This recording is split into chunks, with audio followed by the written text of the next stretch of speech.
Salam sejahtera dan salam Malaysia Madani. Bersama saya Javinia Jumlajem dalam Berita Pagi Sabah edisi Jumaat 17 Mei. Kita mulakan dengan perkembangan banjir di Mempakut. Setakat 8 malam, 73 penduduk terjejas banjir masih ditempatkan di Pusat Pemindahan Sementara PPS Dewan Kesenian Islam. Penduduk terjejas melibatkan 24 keluarga dari Kampung Brunei dan Kampung Kayai. Menurut Sekretariat Jawatankuasa Pengurusan Bencana Negeri, mereka terdiri daripada 17 lelaki dewasa, 22 wanita dewasa, 22 kanak-kanak lelaki dan 12 kanak-kanak perempuan. Penduduk terjejas dipindahkan ke PPS ini selepas Mempakut diisytihar sebagai kawasan bencana banjir. Pegawai Daerah Mempakut Ibrahim Terki memaklumkan hujan lebat di kawasan Ulu Bambangan serta pertembungan air Sungai Mempakut dan air Laut Pasang menjadi punca kejadian banjir. Menteri Komunikasi Fahmi Fadil kini berada di Kota Kinabalu bagi sesi lawatan kerja jelajah ketersambungan di Sabah. Beliau tiba di lapangan terbang antarabangsa Kota Kinabalu pukul 10.15 malam tadi. Lawatan kerja 2 hari ini dimulakan dengan menghadiri sembang santai bersama komuniti Madani sekitar Kota Kinabalu yang dijadual pukul 10.30 pagi. Pukul 3 petang pula beliau akan menyempurnakan majlis perasmian sambutan Hari Telekomunikasi dan Masyarakat Berinformasi Sedunia 2024 di Kota Kinabalu. Esok beliau dijadual mengadakan tinjauan pengoperasian menara telekomunikasi Jendela, Kampung Bangga di Tawau dan projek Point of Presence di Pulau Bumbum sempurna. Seterusnya pada sebelah petang menghadiri program Jiwa Madani dan program Telehealth at Nadi di Pulau Bumbum. Penduduk di kawasan perkampungan atas air digalak menyertai pasukan bomba sukarela atau bomba komuniti. Ia membolehkan mereka melakukan tindakan awal menyelamat apabila berlakunya kecemasan seperti bencana kebakaran. Memuji inisiatif dilakukan Jabatan Bomba dan Penyelamat Malaysia Sabah dan Majlis Keselamatan Negara MKN Negeri Sabah ini, Adun Tanjung Batu Datuk Andi Muhammad Suryadi Bandi berharap ia diperluas ke seluruh komuniti bagi memastikan keselamatan dan kebajikan penduduk sentiasa terjamin. Bomba komuniti ini adalah sebagai first responder kerana mereka ni berada di lapangan, jadi sekurang-kurangnya boleh meminimumkan risiko kebakaran yang akan dialami kerana setakat ni kalau kita lihat daripada statistik, kalau kita lihat daripada kes-kes kebakaran yang berlaku, ianya merebak dengan cepat, merebak dengan besar kerana kurangnya kesedaran ataupun pengetahuan di peringkat orang-orang kampung bagaimana untuk menangani ataupun bagaimana untuk mencegah kebakaran ini berlaku. Beliau yang juga ahli Parlimen Kelabakan berkata demikian semasa merasmikan program simulasi kebakaran perumahan atas air dan pentauliahan kepada 40 bomba komuniti Tanjung Batu peringkat Zon Tawau di Tawau. Penubuhan bomba komuniti Tanjung Batu adalah kedua di Tawau selepas bomba komuniti Titingan.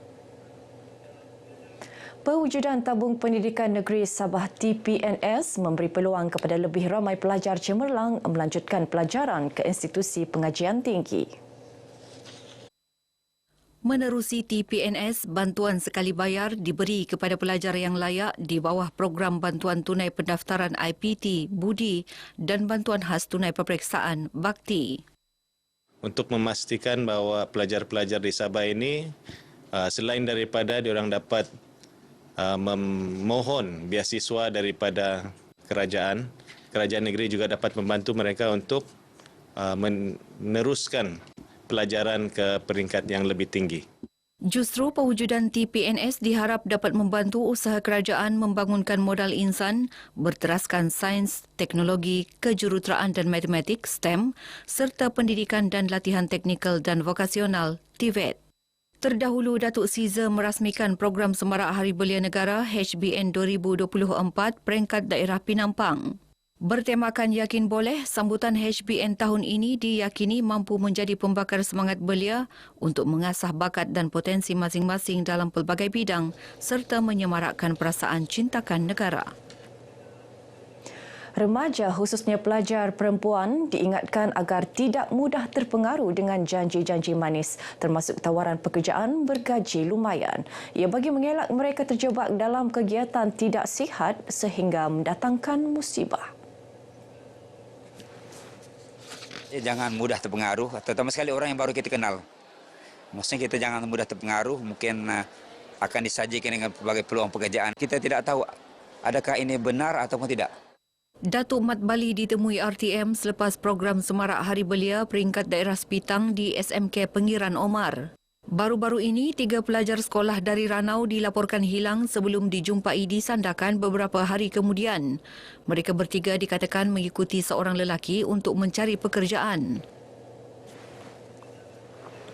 Warga pendidik perlu bijak mengadaptasi teknologi digital. Ini kerana teknologi digital menjadikan bidang pendidikan lebih realistik, mudah serta jimat dari segi tenaga, masa dan kos. Ikuti perkongsian wartawan Gabriel Michael Stone sempena Hari Guru. Sejajar tema Hari Guru tahun ini, Guru Jauhari Digital, Aspirasi Negara Madani menggambarkan betapa pentingnya warga pendidik menguasai teknologi digital. Teknologi digital juga merupakan penghubung antara guru, pelajar, ibu bapa dan pihak berkepentingan dalam bidang pendidikan. Ia merupakan salah satu daripada 7 teras Kementerian Pendidikan Malaysia. Cara yang paling asas apabila guru itu merupakan mungkin generasi X yang berdepan dengan generasi Z, wajar untuk sekolah sama-sama membina satu ekosistem pendidikan yang berkolaborasi sesama guru. Ada guru baru, ada guru lama. Saling bekerjasama, insya-Allah, sebab objektif pendidikan sentiasa sama. Muhammad Amin yang juga guru di SMK Tan Sao Penampang berkata, penggunaan teknologi digital dalam pendidikan turut memberi pengalaman baharu kepada guru dan murid. Daripada sesi pengajaran dan pembelajaran bersemuka sepenuhnya, kelas kini boleh dibuat secara maya. Ia dapat dilihat semasa negara dilanda pandemik COVID-19. Itulah generasi yang sekarang. Mesti kita tahu di mana ruang-ruang peluang yang ada untuk menggunakan gadget ini, digital ini, supaya objektif pendidikan tetap akan tercapai. Penggunaan teknologi digital menjadikan sesi pembelajaran lebih menarik, lebih mudah dan lebih jimat termasuk dari segi tenaga pengajar. Bagaimanapun, penggunaan teknologi digital juga berdepan kekangan tertentu, terutama dari segi logistik dan liputan internet. Malah guru-guru juga perlu lebih mahir daripada pelajar. KPM sentiasa menyediakan kursus-kursus yang bersesuaian untuk meningkatkan kefahaman profesionalism seorang guru yang berdepan dengan generasi baru ini. Selain memikul tanggungjawab melahirkan generasi berilmu, golongan pendidik juga berhadapan cabaran dalam membentuk generasi berakhlak mulia. Maka tidak hairanlah jasa guru dikenang sepanjang hayat. Selamat menyambut Hari Guru. Gabriel Michael Stone, RTM.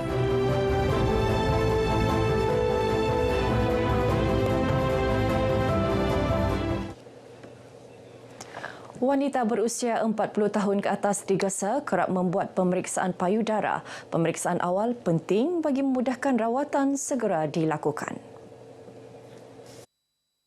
Bagi meningkatkan kesedaran wanita, Kinabalu Pink Ribbon menganjurkan program Mother's Day Walk a Breeze yang berlangsung di Taman Perdana Tanjung Aru pada 19 Mei ini.